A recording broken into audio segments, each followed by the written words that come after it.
Hello, everyone. Welcome to Everything Arsenal. Breaking news. We are here to talk about Viktor Gyokeres. Literally, Andrea Berta was announced by Arsenal today, and the same night we hear that we seriously want Viktor Gyokeres.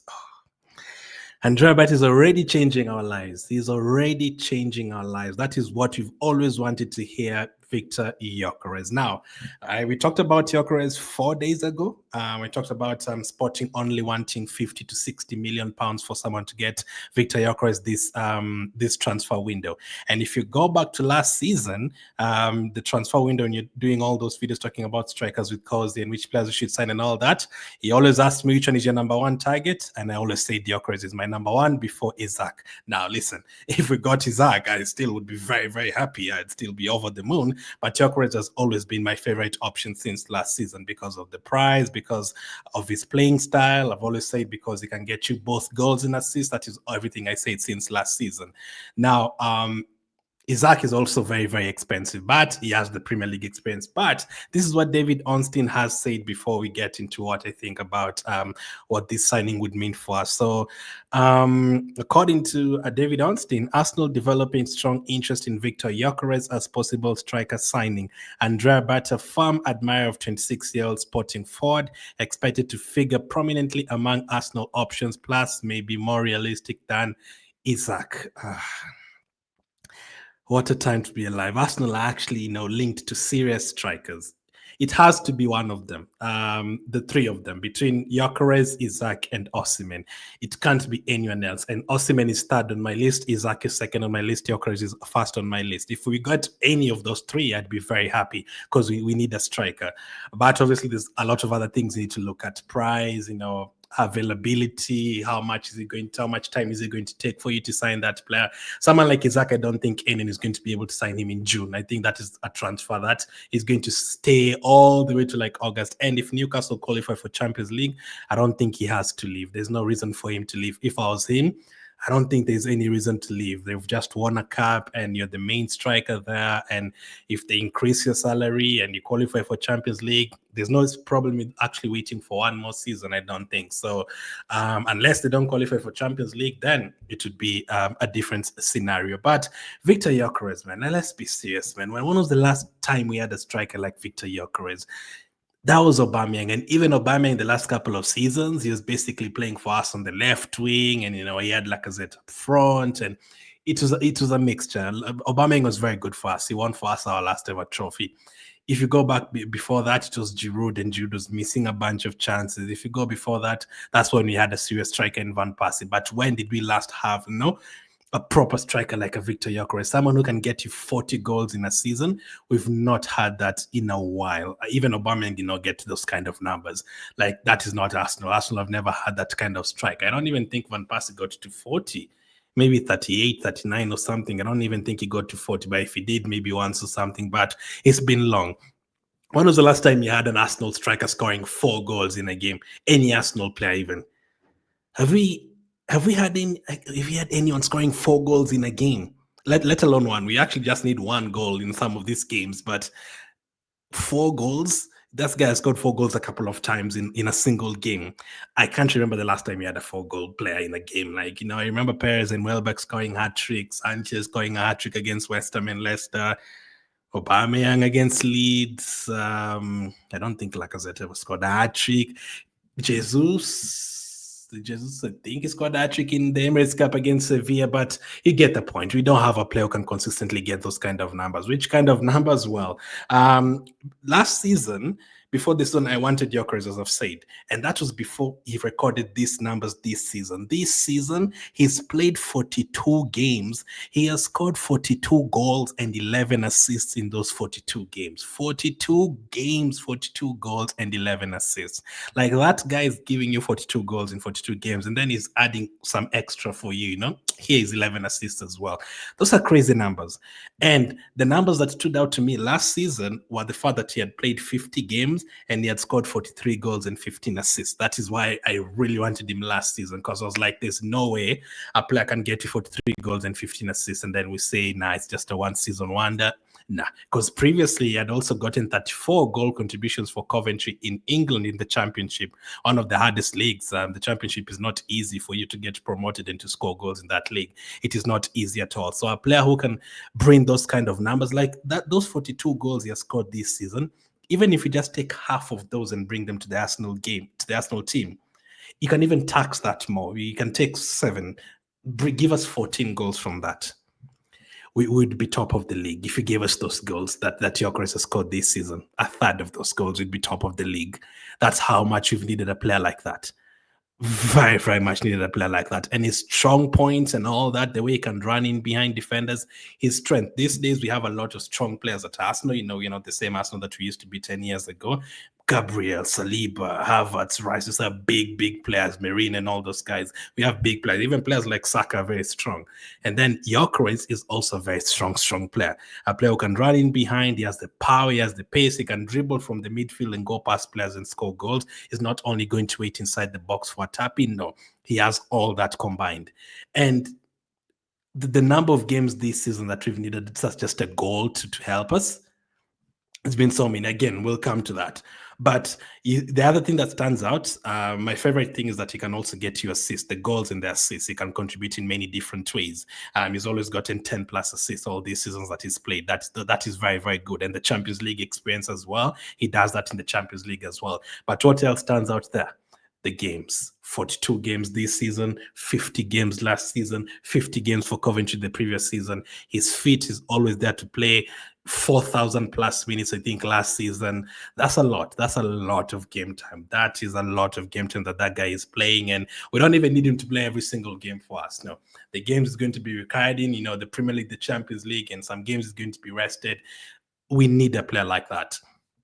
This season, I went during the international break. I've gone back and I've watched the 3 seasons, this past 3 seasons, including this one. Yeah, don't ask me why. By watching those seasons, it was a bit painful seeing how we were finishing those seasons because we were so close.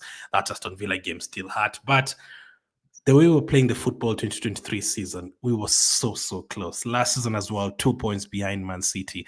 We desperately needed a striker to go to the next level this season, and we didn't do that. We didn't even forget even getting a top striker. We didn't even get a 10 million striker at all. We just didn't get a striker at all, any forward player. That was a bad mistake. That was a big mistake. We should have definitely gotten a striker to play for us. And even in January, we failed to get one. Even players like Cunha and players like that, we failed to get any of them. And then at the same time, you see, even Tottenham went on and signed Solanke. During that period, United went on to sign Højlund the last season. Man City signed Haaland a couple of seasons ago, and they went on to win the treble the same season. So a striker is very important in the team. A striker is very important. This season, Monaco, how many one-on-one chances did we have against Monaco? We won that game, yes, but Odegaard had like 2 chances one-on-one. Jesus the same, Martinelli the same. None of them scored. And you'd at least find not all those chances will drop to Gyokeres. By the way, these 2 players still have to improve, but Gyokeres will at least get one of those chances in that position. If you look at Brighton, the first game that we played against Brighton and Declan Rice got the red card, we had like 3 chances after we were down to 10 men. I remember Havertz missing, I remember Saka missing, and I think it was Trossard or one of those guys, one of the other guys missing a chance as well, like clear-cut chances inside the box. If you look at Atalanta away, could have been 1-0. Martinelli went through one-on-one. He missed the chance over the bar. That could have been Gyokeres in that position. We win that game 1-0 after Raya saves the penalty. And then there's those half chances, Bournemouth away. Come on, Martinelli was through one-on-one against Bournemouth away before Bournemouth scored.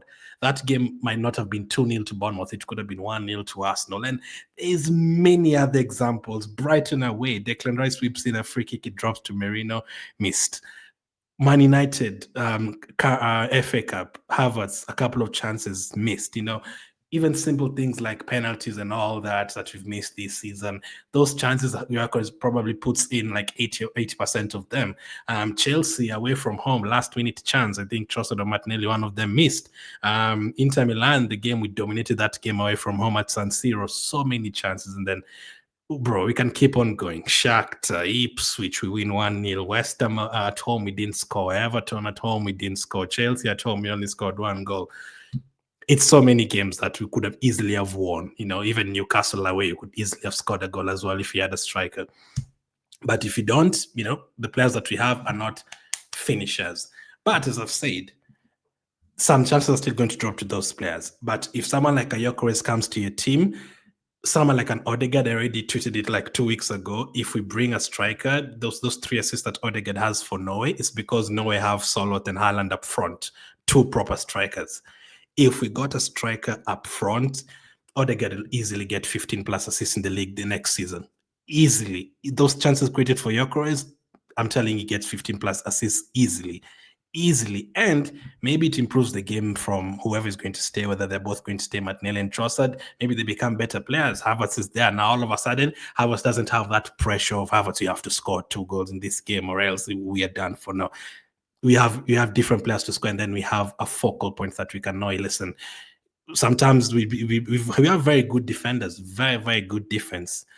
Some games you're like, okay, you're not going to concede a goal, but who's going to score? If you have Gyokeres there, things are different. Like if we were going to this Madrid game with Gyokeres and Saka, I think Arsenal fans would feel very differently going to that game, because you just know, okay, just defend well, and we have very good defenders, and then try and get a goal or 2, which is very possible. So this would be huge for us. And Gyokeres being 50 to 60 million, that allows you to sort out other positions. If you get Isaac for 150 million, even if you have the 300 million, you probably have to, reduce the kind of players or go for different kind of level players in terms of the wingers and all that. What do we need next season? We need a winger for sure. We need a striker. Some even say we need 2 strikers. We definitely need a backup goalkeeper. Neto is going to leave back for Bournemouth. Sterling is going to go back. Do we also need a backup for Saka again?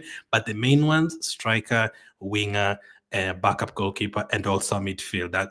Somehow creative midfielder. We have to know what you're going to do with Merino and Rice next season. Is Rice going to be a starting number 6, or is he going to continue to play number 8 position? Is Partey Jorginho, one of them going to be here next one, or both of them are going to leave? We have to know all these things so that we know how to build the team during the transfer window, because we are so close, man. Like 2 points last season, even this season, like we've not even played well, but we're still second. We're ahead of all the other teams. Like we just needed a striker to get this games done. 10 draws this season. You just turn 4 of those games to wins. And how many points are we behind Liverpool right now? 4. Just 4 of those games, turn them into wins. And it's very possible, 1-1 against Brighton twice. Win one of those games, you're 10 points behind Liverpool. A game against Everton 0-0. Get just 1 goal in that game, 8 points behind Liverpool. Many other countless examples, West Ham, even just get a draw against West Ham, yeah, an extra point there. All those chances we've been missing, so many other games. Fulham away from home. Do we have to draw that game? Add another 2 points. Easily 2 points behind Liverpool if you have a striker in the team. Because our defense has never been the problem. Never at all. It's never been the problem. I can't remember the last time Arsenal conceded 3+ goals in a game. It's been years. That's how good our defense is. So the blame is never on Saliba, never on Gabriel, never on Raya, never on Timber, never on Benoit, never on any of those players. So if we needed, I want a striker. I mean, the Saka has 10 assists and he's been injured for half of the season. Imagine he gets those assists for. So if Gyokeres is there, I'm telling you guys, if you have a striker there, you could have a season where Saka has 15 assists and Odegaard has 15 assists, both of them. I'm already happy just thinking about it. Just get the signing done. I'll be very, very happy. And then there's this. Let's talk about this as well. So Mikel Arteta's point of view carried substantial weight in Arsenal's sporting director decision. As I said, he was just announced today. Andrea Berta. He was involved in the latter stages of Arsenal's sporting director process, and he favored the hiring of Andrea Berta, which is great. Maybe it could have been some sort of conflict if Arteta wanted someone else and then the board wants someone else, and then, but listen, the manager is not supposed to be the one appointing the director, but if the manager is like, yeah, I actually like this guy, I feel like he's going to help me in this and that, it helps because they have to work together. Arteta is not going to be sacked. So I've still seen people saying players need a different coach. Arteta is going to be here next season. So we're already planning for next season. We have to find a way where Arteta and Berta are going to work together, and we finally have an experienced director. let's hopefully it works magic. So that's great. That's great that he wanted him, and he's been successful at Atletico Madrid in terms of signing strikers, and in terms of Atletico Madrid competing with Real and Barcelona. That's not easy. The final two national sporting directors, such as Jason Aito and Andrea Berta, both met Josh Kroenke, who flew in to play an active role in the final stages, and the ownership accepted the club's recommendation. But so the club wanted Berta. That's also great for Berta himself, knowing that, okay, Arsenal really wanted me ahead of everyone else. Let's go there and do the job. He has a lot of connections. He has a lot of experience. And it can only help us. It can only help us. Maybe I mean, listen, I still think Edu did a great job at Arsenal. I mean, we were never a team that was going to compete for titles. Like, go back to 2 years ago and check predictions from people. People are talking about fifth, sixth being the best an Arsenal could have. So the kind of players we've signed some really good players. There's been some terrible ones like Willian and Sterling, but you mean players like Gabriel and players like Martinelli and players like Odegaard. Those have been really good signings.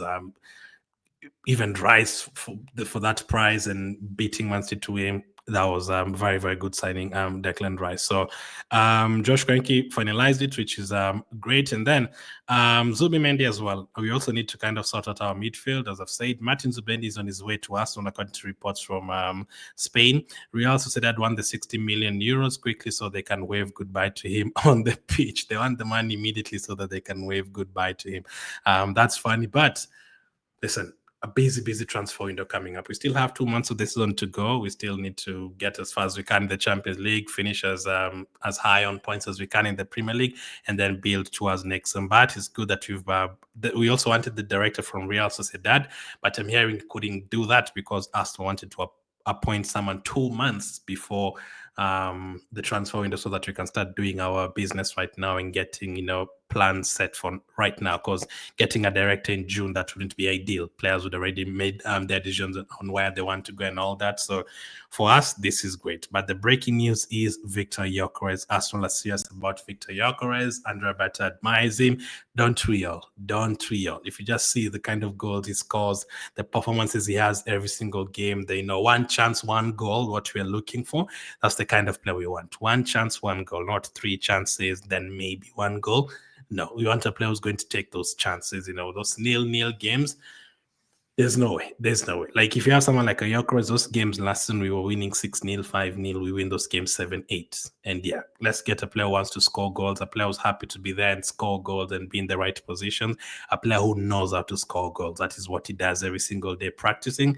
That is what we need. That is what we need. Because this season, how many of our players have scored more than 10 goals? None. So that is a flaw. That is a flaw you need to sort out very early in the transfer window. So let me know what you make about all that. Thank you for watching, and I'll catch up with you guys on the next one. Viktor Gyokeres, Andrea Berta. It's already changing our life.